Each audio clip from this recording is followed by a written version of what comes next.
Right. Okay. Good morning, ladies and gentlemen. Of course, I hope you're doing well. I hope you are fine. Thank you from wherever you are. Thank you so much for joining Afrique 24-hour TV. And of course, I'm your host, Leo Nyabaya. It's been a while. Our channel had some issues, but I'm happy to report to you that we are now back stronger than we were before. So karibuni sana. So if you're joining our channel and you're joining this kind of program for the first time, ensure that you start by subscribing to our channel. Subscribe, share with your friends, relatives, and your colleagues, and let them also be part of Afrique family. Of course, you can subscribe and go ahead and become a member of Afrique.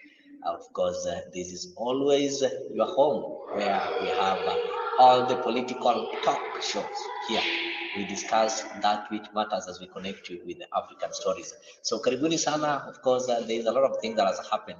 There is a lot that has happened ever since we had this broad-based government. Some people call it the broad-based government. So, this broad-based government, we've seen that the president that is launched the bid of the former Prime Minister Raila Odinga. After the launch, we saw the president embarked on some tour in some of the areas that are believed to be the stronghold of Raila Odinga. Of course, he toured some parts of coastal Kenya, he toured Western, and he toured Nyanza. He was going for the development tours or the development visits. And apart from that, he also managed to attend some of the homecoming of these people who are appointed, the members of the ODM who are appointed and managed to join the cabinet. That was Ali Hassan Joho. We saw him join Opiyo Wandayi and also join John Mbadi in Homa Bay. So a lot has been said when he visited Sia. Remember when this kind of broad-based thing started, we had people like James Orengo who did not, I believe, in this kind of arrangement, and he really opposed it, and he was like, it will be moral for ODM to join and be part of the Kenya Kwanza government.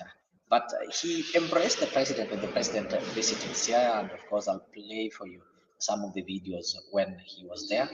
And after the visit, of course, Philip Petale managed to have a talk with him, and he had to give a reason why he supports this government. Of course, I'll be able to show you that one later.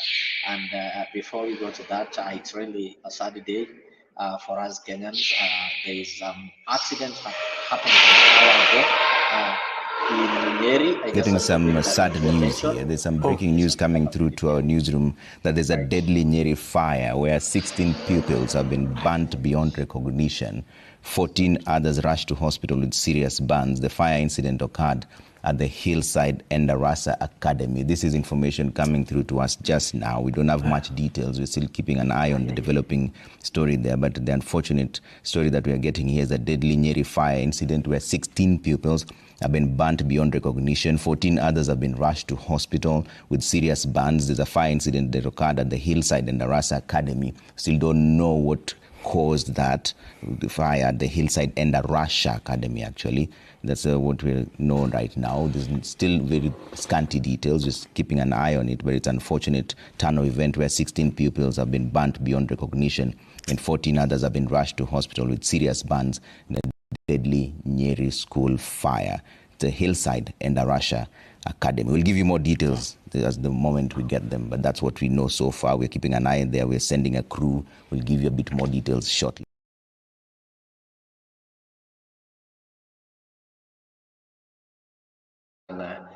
Endarasa Academy in Nyeri, and the report says that about 16 students have been burnt beyond recognition, meaning they cannot be recognized. So condolences to the families and quick recovery to people who've been affected or the ones who've been involved in what has happened, or we're really sorry for that. So as we proceed, of course, we are going to look at some of the things. If you look at these broad-based issues that has brought together the ODM party leader, that is Raila Odinga, and the president, who was the former deputy party leader of ODM, that is sometime back in 2007, 2008 till 2009.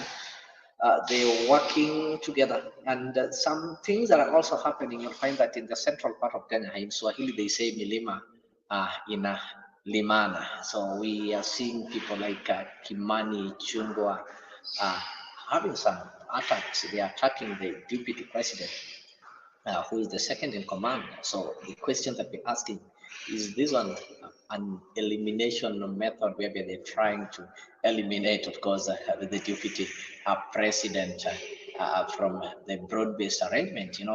We are alive to what has always been happening whenever we're having this kind of arrangements. It normally comes out with some casualties, whereby there are people who are always kicked out. The current president, William Ruto, was a casualty when Raila and Uhuru Kenyatta came together and shook hands. Of course, he found himself outside the government that he participated in forming and such kind of things. So could it be that the same is repeating itself? Because currently what you're seeing, the attacks are directed to the deputy president from both ends. The people are not friendly to the deputy president. So before we look at that and try to analyze it, the kind of attacks that Rigathi Gachagua is currently facing in central Kenya are maybe part of an attempt to eliminate or maybe sideline him to the current broad-based arrangement. Let me maybe give you an interview that Philippe Vitale had with James Orengo, who initially was against and was opposed to this kind of arrangement, but later on he changed his mind and you saw the kind of reception that he gave the president when the president did visit here. So he did change his mind. So why Orengo changed his mind? It's politics, and there are also rumors that he's posed to be the next party leader of ODM. Remember, Raila hasn't left that position officially. So let me not be misquoted. I don't want to get some responses from Edwin Sifuna that have said the position is vacant, is out for grab. It's already been speculated. But in February, when Raila will be going for that elections, of course, he will now be actively involved. That is, inshallah, if he wins, he will be involved in the African affairs and he won't have time to be back here, maybe meddle in this kind of party leadership. So maybe somebody like Orengo can replace him. I don't know how the arrangement is going to be, but it is rumored that Orengo is likely to become the party leader because currently what we're having after people like Joho and Patrick left, apparently we had the deputy party leaders being appointed, and currently ODM is having 3 deputy party leaders. The governor Mombasa Swamad, we have Governor Kisii, that is Simba Arati, and the Senator Vihiga Ososi. So those are the deputy party leaders, but they don't have a party leader. Raila is still the party leader, but if Raila leaves, who becomes the party leader? These are another thing that I want us to look at. Of course, I'll also be sharing the link to the studio for those people who want to participate in this kind of conversation. But first of all, let me give you the interview between Jimmy Orengo and one Philip Vitale, where Orengo is trying to explain Jim is trying to explain why he's supporting this broad-based arrangement. Of course, he really opposed it. It's a fact and it's a public domain. But initially, when this kind of arrangement was proposed and the people were being appointed to the cabinet secretaries, Orengo loudly opposed it and really criticized the people who are in a hurry to have an agreement with William Ruto. He also reminded Kenyans of what happened when Raila had an agreement with Kibaki, not in 2008, but back in 2002, a coalition agreement that led to the formation of Rainbow, the Rainbow Coalition. He said that it was really hurried, and that is why after some years, these people could not put up together. Some people also speculating that, okay, this kind of relationship will only last as long as Baba is still contesting for the AU seat. But if things go different and Raila fails to get this kind of position, they say that there's a possibility that there is possibility that these people are going to part ways. So this is what Orengo had to tell Philip Vitale. I'll be able to get the video for you, right? I think it's right there. Excellency,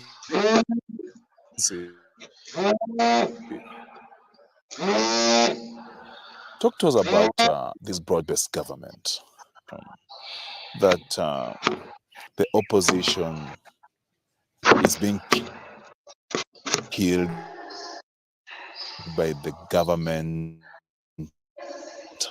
of the Republic of Kenya, which is led by his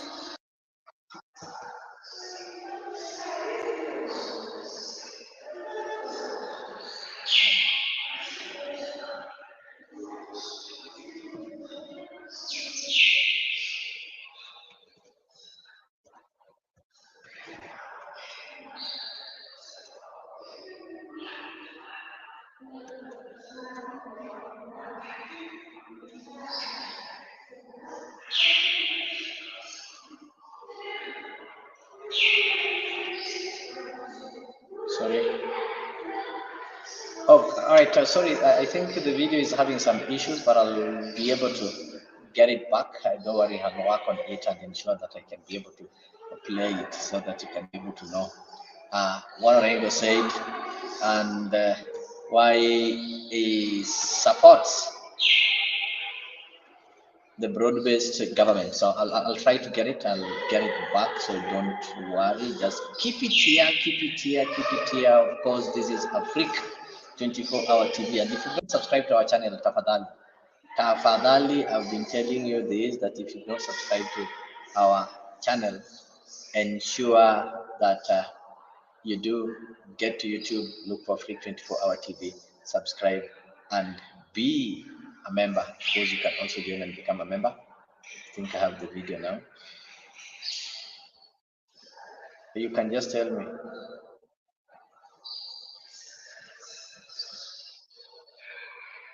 You can just tell me if you can be able to see the video.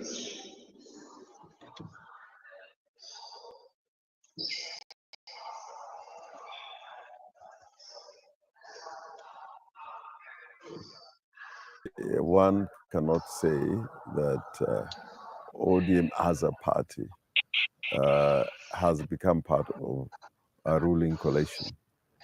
What has happened is certain persons within the party who had been approached into, as we say, a broad-based government. The party agreed and said, you can become part of the government. The party will give support without necessarily surrendering its role as the minority party in parliament or as the opposition. At the same time, the party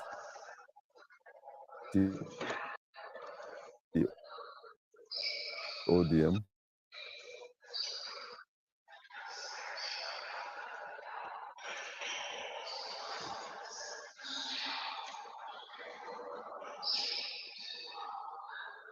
My good friend, good year. Okay, happy new month. Is it new month or new year? Okay, I think my video is having some issues, but thank you. It will get better. I'll get better ways of playing it. Oh, sorry. Good year, happy new month. I don't think it is a new year. Of course, it's a new month. It's been long. I've not been seeing you. I've been maybe up and down, working on some things or maybe working on something. And unfortunately, last week we also had challenges with our channel. We got a strike, and of course I'm glad that we've appealed and we've really sorted it. There is somebody who claimed our video, a video that wasn't his or hers. I don't know the person who claimed the video, but finally we are back. It's been a long time and a lot of things has happened. So what we're looking at, good year, there's this issue, there's what is happening in the mountain. Watu Waswahili wanasema mlima inalimana. There's an issue between the mountain politicians and the deputy president, that is Rigathi Gachagua. You heard the way Kimani Ichungwa ameanza kulima Rigathi, and somebody will ask, why is it that this one is happening? Could it be that these people are just trying to come up with ways of eliminating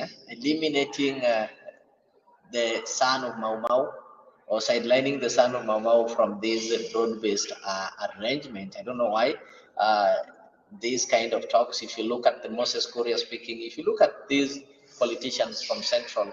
I didn't expect that they are the people, the first people who are going maybe to start demeaning and undermining the deputy president. I thought they would rally behind the deputy president and ensure that the deputy president becomes a strong politician, and of course the next possible hire President William Ruto. But as it stands, you see them throwing ones, and I'll just play for you one. Makofi jameni.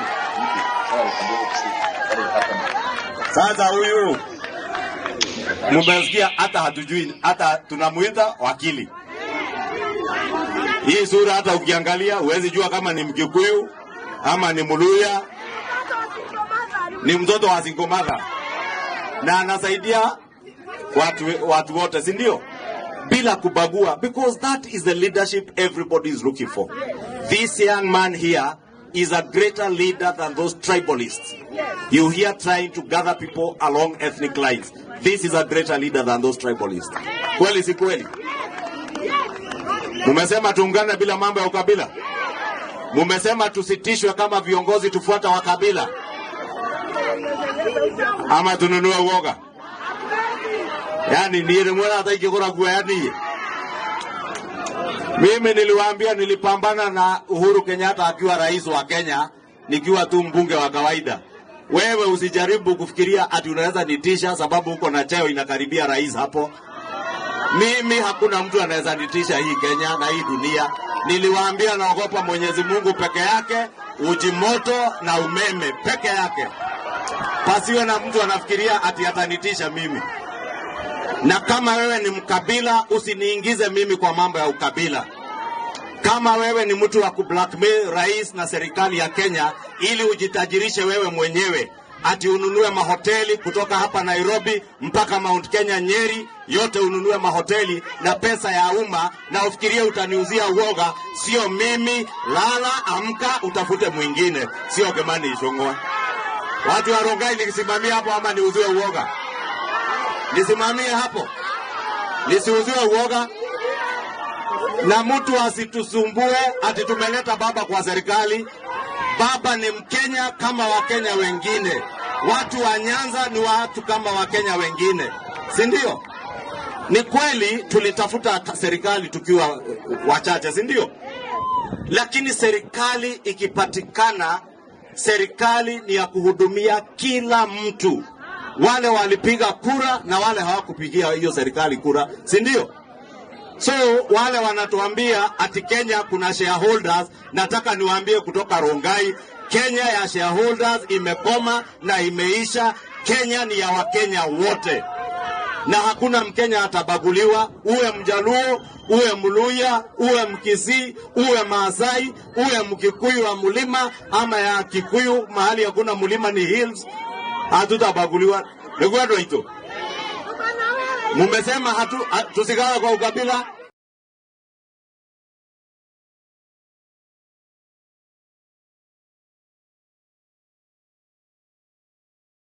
Addressing the deputy president, from his claims, he's trying to claim that the deputy president is, of course, tribalist.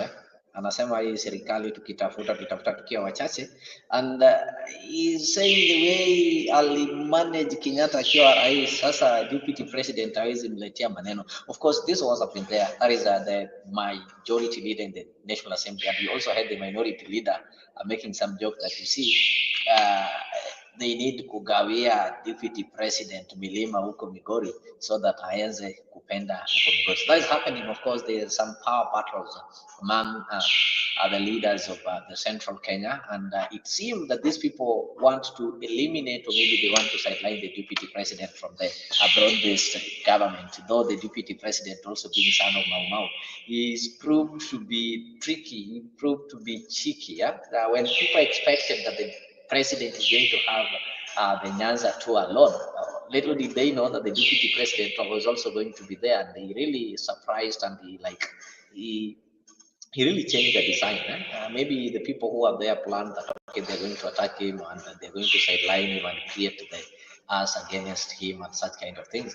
But the deputy president surprised them. He attended. So I think he's having some good advisors, and for the people who are undermining him, they should stop undermining this gentleman. This gentleman right now, of course, he has got so many options. He can decide to get out of this government and maybe oppose it in 2027 or maybe contest in 2027. But I think he's learning from what happened previously when the Deputy President, William Ruto, by then had a fallout with the president. You know, Ruto was set to get paid out of government for like 3 years.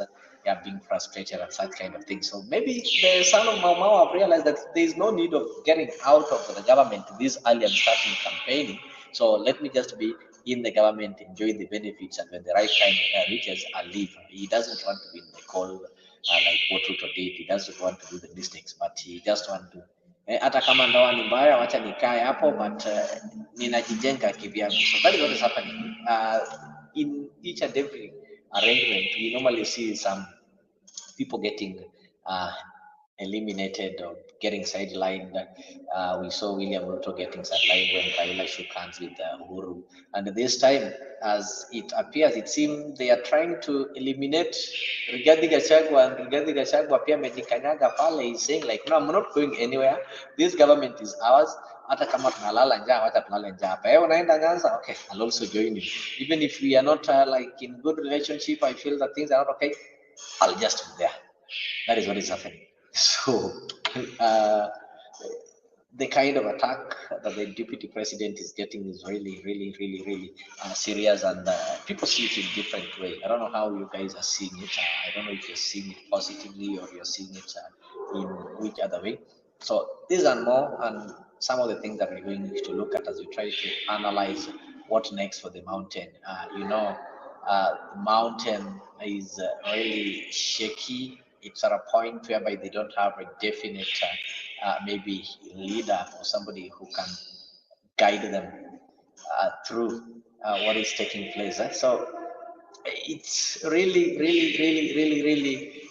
interesting there in the mountain. We are yet to see. We also seen this gentleman, the business mogul called Jimmy Wanjigi, threatening that he will be in the ballot. It's not the first time, of course. We know Jimmy.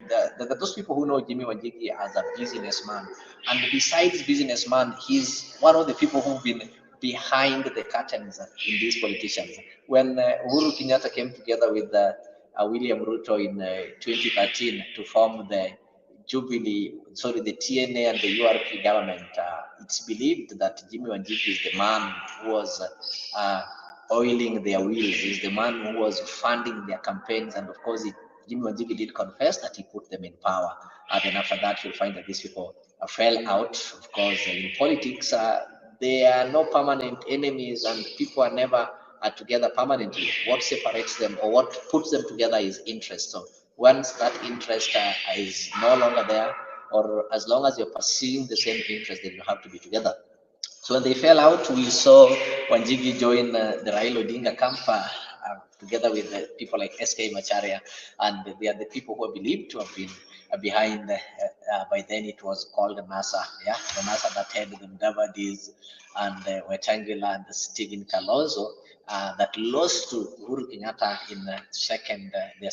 That was in 2017, and they became good friends. Of course, Jimmy Wanjigi had been a member of ODM until 2022, when he resigned and joined the Safina party. And he expected to contest on Safina party, though IBC did not give him clearance, something that he really contested in court. And he appointed this Piki Ponki as his running mate. I know most people don't know the relationship between Willis and Wanjigi. He appointed Willis as his running mate. Of course, Willis was going to be the running mate of Safina, and as it stands, he's still the deputy party leader of Safina, with Wanjigi being the party leader of Safina. And after Raila lost the elections, we saw Jimmy's running mate representing the interest of Azimio in court, and that is where he got his name, the famous Piki Ponki. So it's also rumored there is this, I don't know how I can call him. He's called Morara, Kemasa. Morara is also giving the president some sleepless nights, even though people say those are just media elevated theories. And some people are saying that Wajigi should run as a president with Morara as the deputy president. I don't know how that is going to happen. Don't forget that Wajigi is having the support of the businessmen and the billionaires from central Kenya. And despite the fact that he tried to contest in 2022 and did not make it to the ballot because of some technical issues that made IBC drop his name, and of course we only had few people who made it. The Wajakoya and MAUMAU, Raila and Ruto, they only had 4 candidates, but there were so many people who were lined up to go and contest. We are waiting to see what is going to happen. We are still in 2024 and we still have 2.5 years to go. Anything can happen, and some people also say that there's possibility, even if Raila gets the AU seat, he might decide to resign and come back and run. But if he doesn't resign to come back and run, then based on what is happening currently, unless things change, Raila's base are likely to rally behind the president, that is President William Ruto, because of maybe some of the promises that we've seen, or maybe some of the things that we've seen happening, if maybe these things get actualized. I was trying to get you some soundbite of Jimmy Orengo saying why he's supporting this kind of arrangement. I don't know if it will be able to play well. I'll try my best to play it so that you can be able to get it. With, the cost of living, and this, as you, from last year, there were demonstrations, people, properties were destroyed, and there was an opportunity to try and bring the country together through the NADCO process. Unfortunately, before we could see the light at the end of the tunnel, protests, popularly under the auspices of the Gen Zs, and the country was becoming ungovernable. So I think it was important to try and find a mechanism for bringing peace and unity back, so that the country can now deal with the root causes of the problems that led to last year's demonstrations and the Gen Z demonstrations this year. Now, the broad-based is not necessarily a coalition government. In fact, it's not a coalition government.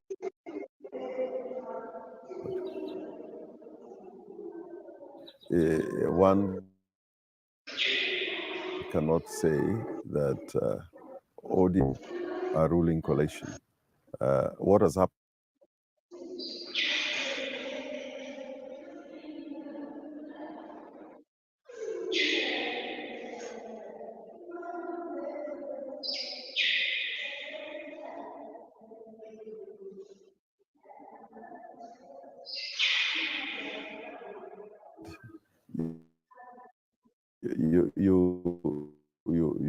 You can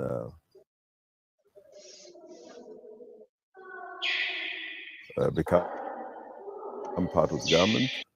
I think some issues with playing that video, but it's okay. We'll just proceed. I can see Goodyear is saying that I have a feeling because ODM has, let me read this. I have a feeling because ODM has gone down to ground zero. There could be new parties formed under the same banner of ODM with new ones. Sorry, the video wasn't playing clearly. I'll work on it. This is what is happening. ODM right now are not planning maybe for the presidential race in 2027. I think right now they are focusing on ensuring that Raila may becomes the AU chair. But if by good luck Raila becomes the AU chair, it's quite evident that ODM is not going to have a candidate on the ballot in 2027. simply because the people who would have gone for this seat, and I think this was a wise or calculated move. When you saw the president naming the members of ODM in cabinet, he did not go for people like, I'll give example, people like Junet Mohammed or Millie Odhiambo, or people like Otiende Amolo, or people like Caleb Hamisi. Of course, they are experts there. He didn't go for them. He did not go for the small fish like Babo, sorry if they're big fish in their own way, but he went for the top leaders in ODM. He went for the deputy party leader. He picked 2 deputy party leaders, picked the chairperson and the leader of minority. These are top officials in that political party. And he also engaged the party leader, Raila Odinga, in the AU issue. So what does this one mean? It means that by any chance, you've taken the party leader sent to AU, you've taken the deputy party leader and the 2 deputy party leaders and made them cabinet secretaries, keeping them away from politics. Cabinet secretaries are not politicians. So there's no day they'll be coming in the village and engage in politics, try to plan how to win elections. Unless they resign. So you kept them out of populist politics and ensure that they are engaged. So these are the people that you saw will challenge him. Why? The 2 deputy party leaders of ODM were retired governors. And because they were retired governors, they will not go and start maybe looking for some parliamentary seats, unlike Babu Owino, who will go for want to become a governor, or Caleb Amisi will want to defend his seat, or somebody like Otiende Amolo who might want to become a governor or a senator. He went for the people that he knew. If I leave Oparanya, who is a deputy party leader, and I leave Joe, who is a deputy party leader, and a retired governor, from retiring as a governor, their next aspiration is becoming presidents or maybe deputy presidents. So these are the people that he thought were going to give him sleepless nights. So in the absence of Raila and Joe and the rest, he knows very well nobody in ODM will be able to counter him. Then on Kalonzo could only give him sleepless nights when Kalonzo is united with ODM and those other parties. But now what did he do? He ensured that these positions are taken by ODM. By doing so, you create a rivalry between ODM and other coalition partners. You dismantle them totally. That is how Ruto is smart. Gypsum Corner is saying that after attacks from Museveni, Babu Owino has become a big fish. All right, I get you. You say after attacks from Museveni, Babu Owino has become. So do you mean that? All right, we're going to look at that. We're going to look at that very shortly. We look at whether Babu Owino is a big fish. And the Gypsy is also saying that you all know Raila is not going away. Oh. No, Gypsy, let me tell you one thing. This man, we are underrating him. It's true. This man, we are underrating. They're saying Raila is not going anywhere. But you know, what Ruto prays? Ruto's prays that Raila goes somewhere. Because Ruto knows very well that if this AU thing backfires, that one is going to lead to divorce. And it's going to be messy. Raila is going to be a headache back in the country. So he will not sleep and pray that Raila loses. He will do everything possible. We know him. We know him. He will do everything possible. I know. Uhuru Kenyatta wasn't as aggressive as William Ruto. That one we have to agree. Uhuru Kenyatta was smart and such kind of things, but he was not that aggressive. He would give up easily. But Ruto is not giving up. If he didn't give up in... All right, let's leave it. Kalonzo is not bothering Ruto at all. No, Kalonzo is not bothering Ruto at all. That is true. Kalonzo will only bother Ruto if he inherited Raila's numbers. But I blame Kalonzo for sleeping and being lazy. I'll say he was lazy. He was basically lazy, of course, because he would have taken chances and maybe got into Raila's backyard alone and win their heart. That is what Ruto is doing. Look at Ruto. Immediately he launched Raila. It's laughable. What did he do next? He decided to go in Raila's backyard, not with Raila, without Raila. Ameenda kujitetea. Ni kama ule mtu ashaonyeshwa msichana, but you don't wait for the person mwenye alikwambia urudi kazini wangu and such kind of thing to go hold your hand and do introduction and such kind of things. Sasa wewe bora umeshapewa pass, then you make use of the pass. Ruto went alone and he is winning them. He is going there with the development agendas, telling them that look, this road has never been there, and I'm doing it. Yeah, you see? Yeah. But Kalonzo sat and waited for Raila to go and hold his hand na mwambie wewe chukua hawa watu. So what is happening? The prayer that we should have is that the prayer that Ruto should no, the only thing that Ruto needs to do is to ensure that these projects that he launched are implemented. If they're implemented, I can tell you for sure, nothing will stop those guys from Nyanza, Western, and Coast. Nothing will stop them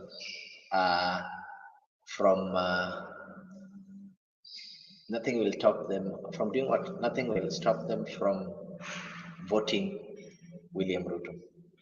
I can assure you that. I can assure you that. Hey, Gypsy Corner, you get it. So Ruto has created a huge position for Raila. Look at the alliance. Kenyan's trouble started with Raila's lies and hardship. Why did he take Raila to China with him? I think taking Raila to China with him was so strategical because Raila wants this AU position. And the summit in China, I'm not speaking for Raila, but I'm just trying to look at it in a different perspective. So the summit that was there in China was an African summit where African heads of state were attending. Remember, in Africa, the members in the AU are 55 countries with 55 heads of state.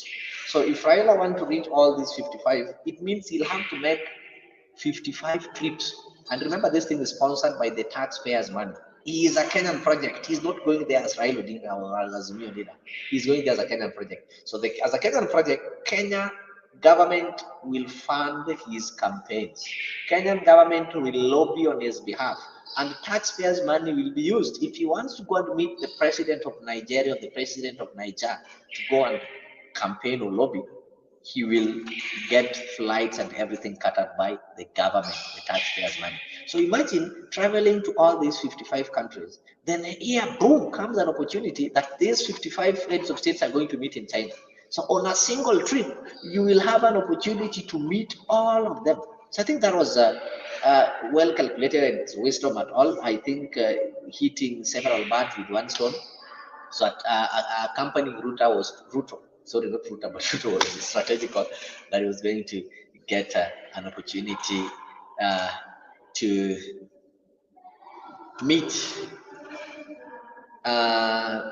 He is going to get an opportunity to meet these leaders and have a talk or a chat with them and try to explain his case and tell them to do what? Tell them to vote for him.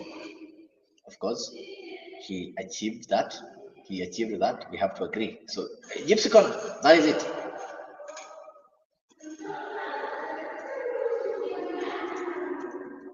Are you getting that? Let me get if I can get you some. Oh, okay, I'll get that one for you later.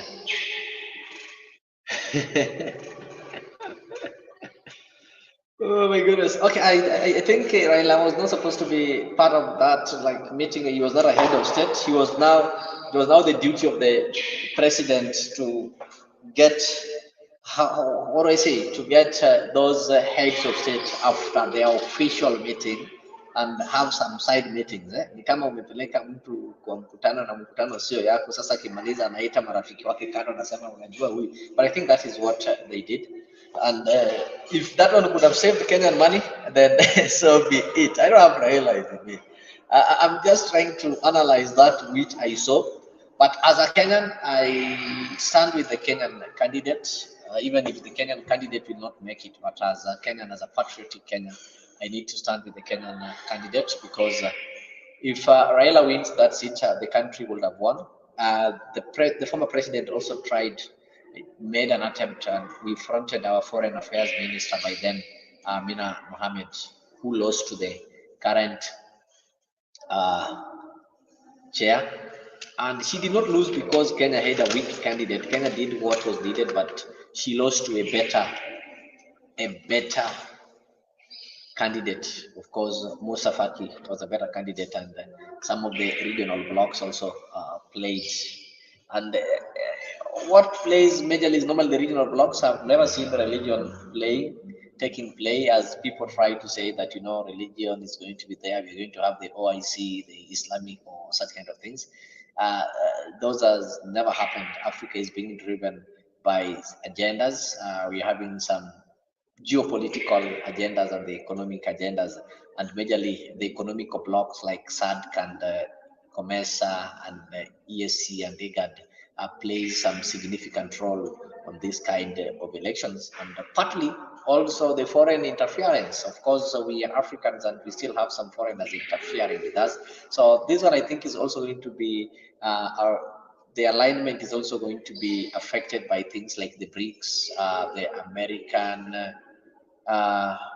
the American interest and such kind of things is going to affect